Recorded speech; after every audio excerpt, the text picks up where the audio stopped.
Hello students. आज के class में हम लोग देखेंगे हाउ टू डायगोनलाइज अ मैट्रिक्स। यहाँ पर एक मैट्रिक्स ए है और ये उसके एलिमेंट्स है। तो हम लोग देखेंगे कैसे ये डायगोनलाइजेशन कैरी किया जाता है। जैसे कि आपको ए को एक डायगोनल मैट्रिक्स बनाना है। डायगोनल मैट्रिक्स मतलब उसके सब ऑफ एलिमेंट जीरो आएंगे एक्सेप्ट दिस डायगोनल। यहाँ पर उसके आइगन वैल्यूज आएंगे। तो सबसे पहले इसकी स्टेप क्या है डायगोनलाइजेशन की। सबसे पहले हमको आइगन वैल्यूज फाइंड करने मैट्रिक्स के। ठीक है, सबसे पहले हम इसका आइगन वैल्यूज फाइंड करने के लिए इक्वेशन लगाएंगे। Determinant of A minus lambda I is equal to zero, इसको बोलते हैं कैरेक्टरिस्टिक्स इक्वेशन। इससे हम आइगन वैल्यूज फाइंड करते हैं इस मैट्रिक्स के, या सेक्युलर इक्वेशन भी कहा जाता है।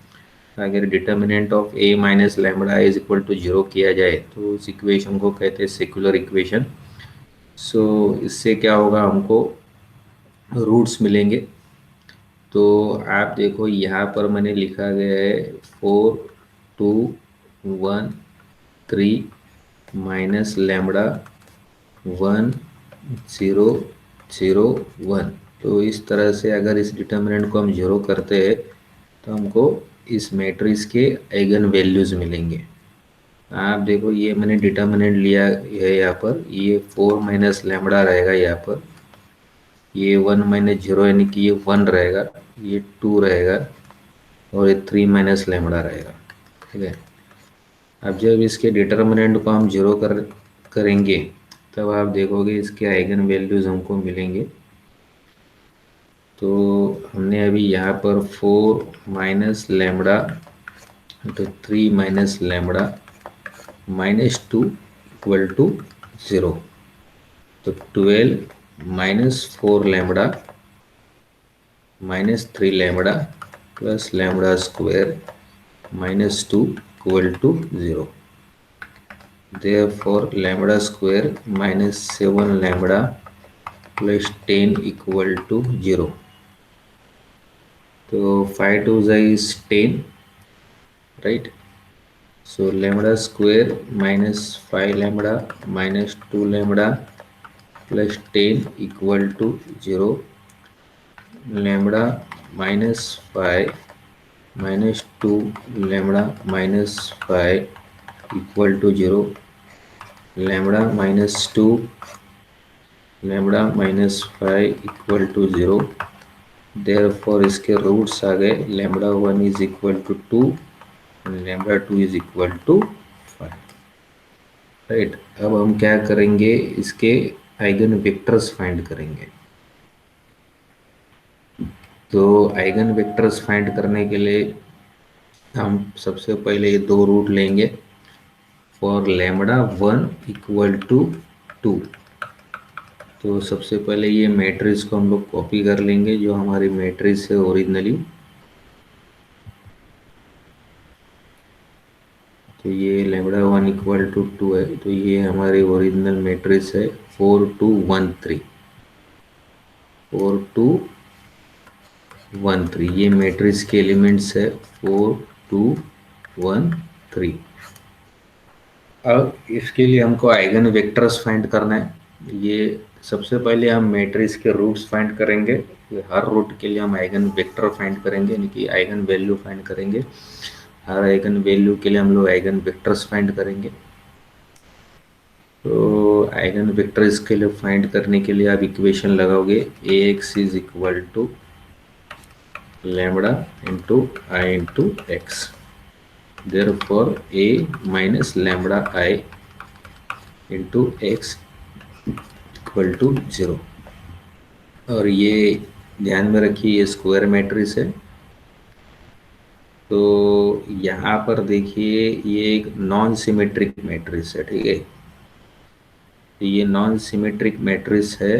तो अगर नॉन सिमेट्रिक मैट्रिक्स है तो उसके आपको आइगन वेक्टर जो मिलेंगे वो लीनियरली इंडिपेंडेंट रहेंगे। अगर नॉन सिमेट्रिक मैट्रिक्स है तो इसकी गारंटी है कि इसके आइगन वेक्टर्स जो रहेंगे वो लीनियरली इंडिपेंडेंट रहेंगे, मतलब एक दूसरे के मल्टीपल नहीं रहेंगे। और अगर हमारे आइगन वेक्टर्स लीनियरली इंडिपेंडेंट है या आइगन वैल्यूज हमारे डिस्टिंक्ट है तो ये हम लोग क्या कर सकते हैं, इस मैट्रिक्स की डायगोनलाइजेशन कैरी कर सकते हैं। सबसे पहले हमको पता चल गया है कि ये मैट्रिक्स जो है नॉन सिमेट्रिक है, इसका मतलब इसके आइगन वैल्यूज डिस्टिंक्ट रहेंगे, और इसके जो आइगन वेक्टर्स है वो लीनियरली इंडिपेंडेंट रहेंगे। तो अगर आइगन वेक्टर्स लीनियरली इंडिपेंडेंट है, इसका मतलब ये गारंटीड है कि ये मैट्रिक्स जो है वो डायगोनलाइजेशन इसकी की जा सकती है। तो ये मैट्रिक्स को हम लोग यहाँ पर लिखेंगे, दैट इज 4 2 1 3। ये इसके आइगन वैल्यू है -2। हमको यहाँ पर यूनिट मैट्रिक्स रखना है, और यूनिट मैट्रिक्स हमने 2 × 2 रखा हुआ है क्योंकि ये मैट्रिक्स 2 रोज और 2 कॉलम से बना हुआ है। और आइगन वेक्टर जो यूजुअली वो कॉलम वेक्टर रहेगा, तो यहाँ पर 2 रोज और 2 कॉलम है, तो इसका x1 और ये x2 रहेगा। और आप देखो इक्वल टू ये 0 0, ये भी एक कॉलम वेक्टर करना है। तो हम लोग जब इसका सोल्यूशन लेंगे तो 4 - 2 यहाँ पर 2 आ जाएगा, 1 - 0 यहाँ पर 1 आ जाएगा, 4 - 2 2 आएगा, 1 - 0 1 आएगा, 2 - 0 आपका 2 रहेगा, 3 - 2 आपका 1 रहेगा। और यहाँ पर हम लोग देखो x1 x2 ये इक्वल टू आपका 0 0 आ जाएगा। ठीक है, अब हम लोग क्या करेंगे कि इसको सॉल्व करेंगे, तो 2x1 + 1x2 is equal to 0। और इससे हमको पता चल रहा है कि 2x1 is equal to -x2,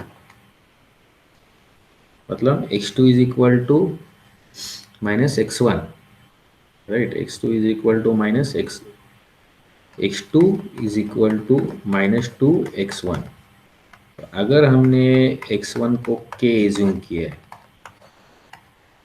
तो x2 क्या रहेगा -2k, तो k बाहर चला जाएगा, तो 1 एंड -2 ये एक आइगन वेक्टर रहेगा। तो इनफाइनाइट मेनी आइगन वेक्टर्स बनेंगे, एक्सेप्ट k को 0 लेना है, k को सिर्फ 0 नहीं लेना है, बाकी इनफाइनाइट आइगन वेक्टर्स बनेंगे। तो अगर हम लोग सिंपल लेते हैं, फॉर एग्जांपल k = 1, तो ये एक आइगन वेक्टर है, और इसको आप वेरीफाई करके देख सकते हैं। अगर इसको हम लोग पुट करेंगे यहाँ पर, तो ये 0 हो जाएगा, राइट, और ये हो रहा है 0।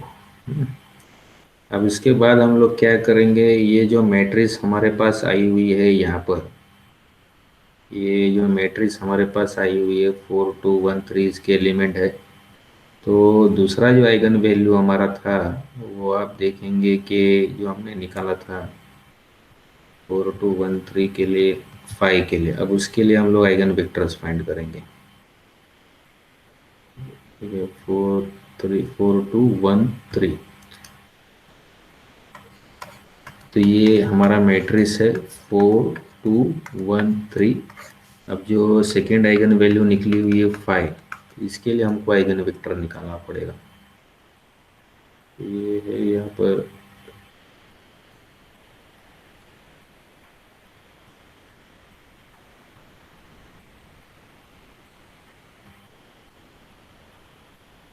राइट, ये हमारे मैट्रिक्स है 4 2 1 3। अब इसके बाद हमने आइगन वैल्यूज हमारा 5 पे, यानी कि 5 आइगन वैल्यू लिया हुआ है, तो इस पे हमको आइगन वेक्टर फाइंड करना है।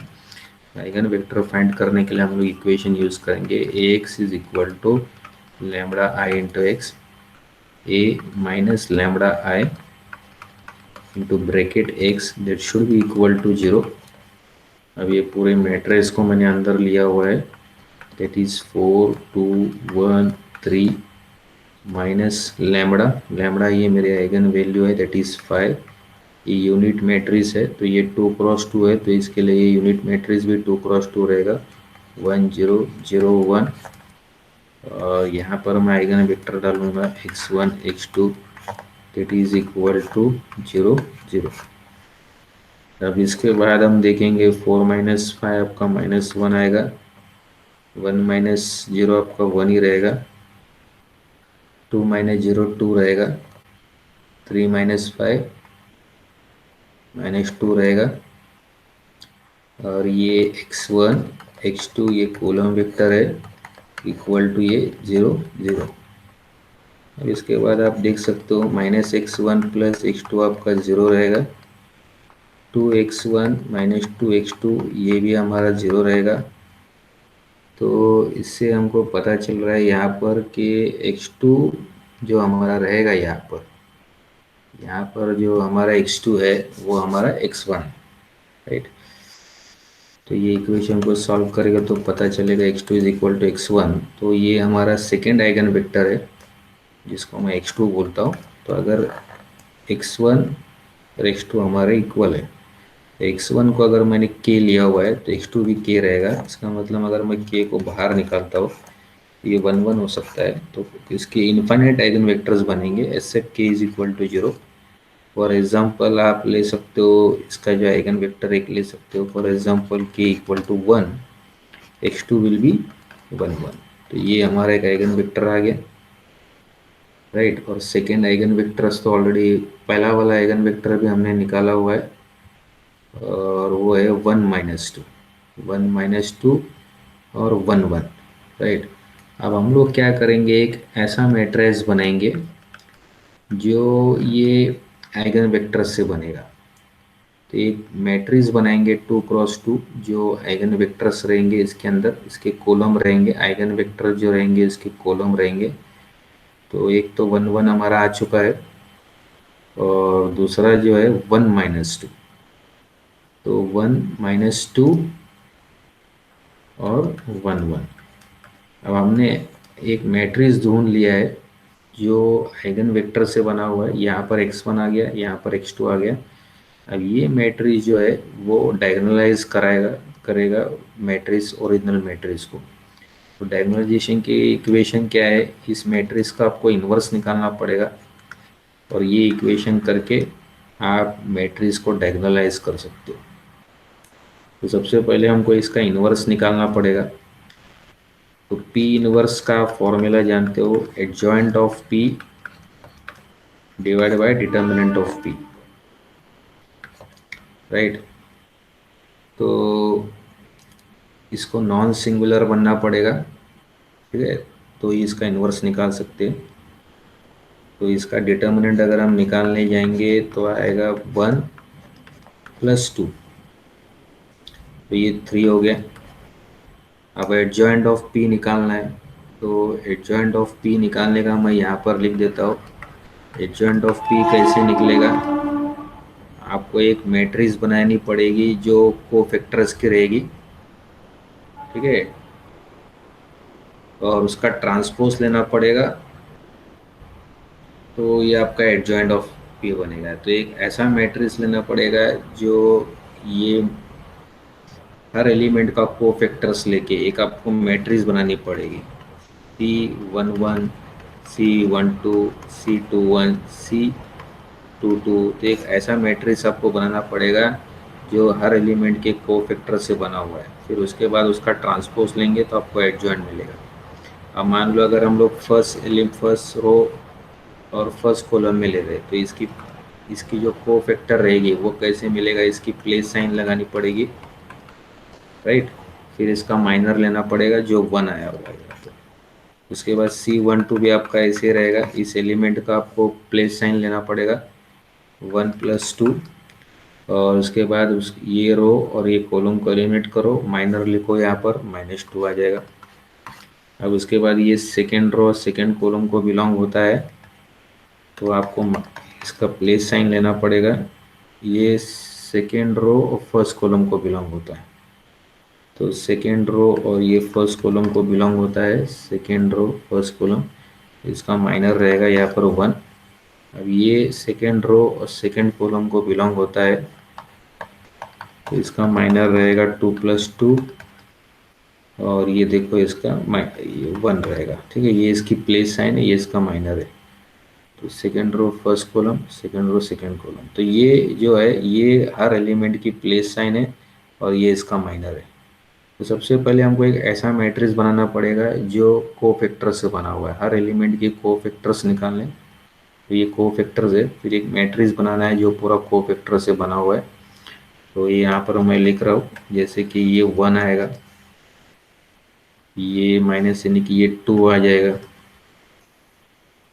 यानी कि ये -1 आ जाएगा यहाँ पर, और ये 4 है, प्लस आ जाएगा तो ये 1 आ जाएगा। तो ये पूरी मैट्रिक्स बन गई कोफैक्टर्स की। फिर एडजॉइंट अगर हम निकालने जाते हैं, एडजॉइंट ऑफ पी, तो सबसे पहले हमको क्या करना पड़ेगा, इस मैट्रिक्स का पूरा ट्रांसपोज करना पड़ेगा, मतलब रोज को कॉलम में करना पड़ेगा। ठीक है, तो ये जो पूरा रो है इसको कॉलम में लेना पड़ेगा 1 2, ये रो को इंटरचेंज करके आपको कॉलम में लेना पड़ेगा। तो एडजॉइंट ऑफ पी आ गया। इसके बाद उसका इन्वर्स निकलेगा, उसका डिटर्मिनेंट ऑफ पी हमारा 3 है, राइट। तो ये हमारा इन्वर्स आ गया यहाँ पर 1/3, 1 2 -1 1। अब जब ये इन्वर्स आ गया है मैट्रिक्स, एक इन्वर्स मैट्रिक्स जब बन चुका है, तो उसके बाद हमको उसको उस मैट्रिक्स से मल्टीप्लाई करना है।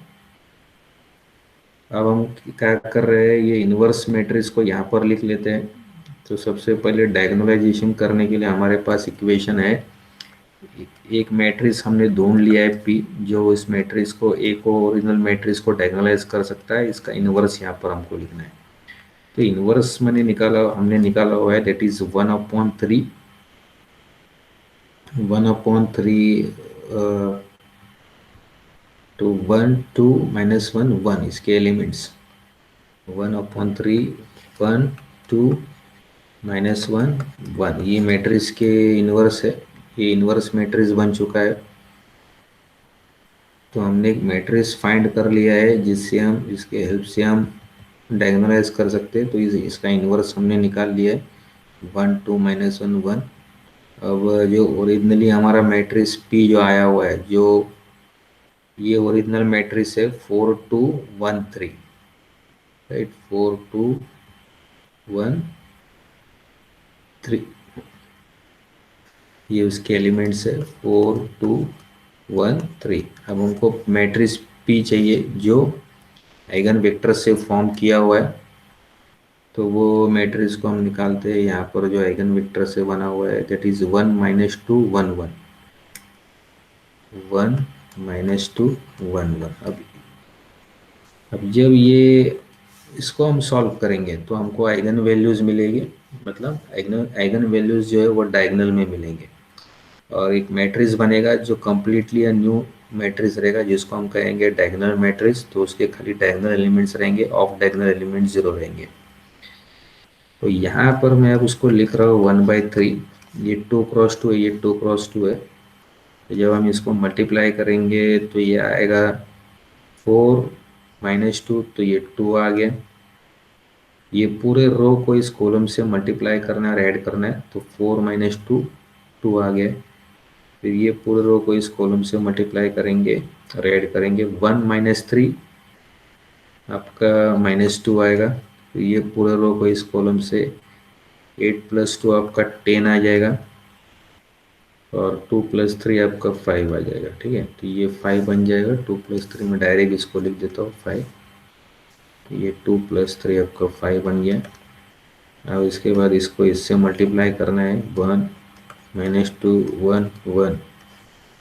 तो ये 1/3, ये तो मल्टीपल है। अब देखो ये R1 × C1, 2 + 4 हमारा 6 आ गया। यहाँ पर 2 - 2 हमारा 0 आ गया, 10 - 10 ये हमारा 0 आ गया, और ये 10 + 5 हमारा 15 आ गया। जब इसको हम मल्टीप्लाई करेंगे तो आप देखोगे यहाँ पर 2 आ जाएगा, ये 0 आ जाएगा, 0 आ जाएगा, और 5 है 15। तो आप देखो ये मैट्रिक्स क्या हो गया, डायगोनलाइज हो गया है। हमारा ओरिजिनल मैट्रिक्स ए जो था 4 2 1 3 डायगोनलाइज हो गया है, और ये उसके आइगन वैल्यूज है λ1 λ2। तो हमको आइगन वैल्यूज वही ऑर्डर में मिलेंगे जिस ऑर्डर में हमने आइगन वेक्टर रखा हुआ है। तो हमने आइगन वेक्टर, ये x1 जो है, ये आइगन वेक्टर जो है ये इस आइगन वैल्यू का है 2 का, और ये जो आइगन वेक्टर है यहाँ पर 1 1, ये आइगन वैल्यू है, आइगन वैल्यू 5 का आइगन वेक्टर। तो जिस ऑर्डर में हमने आइगन वेक्टर्स को रखा हुआ है उसी ऑर्डर में ही हमको आइगन वैल्यूज मिलेंगे। तो I hope you have understood this. Thank you everybody.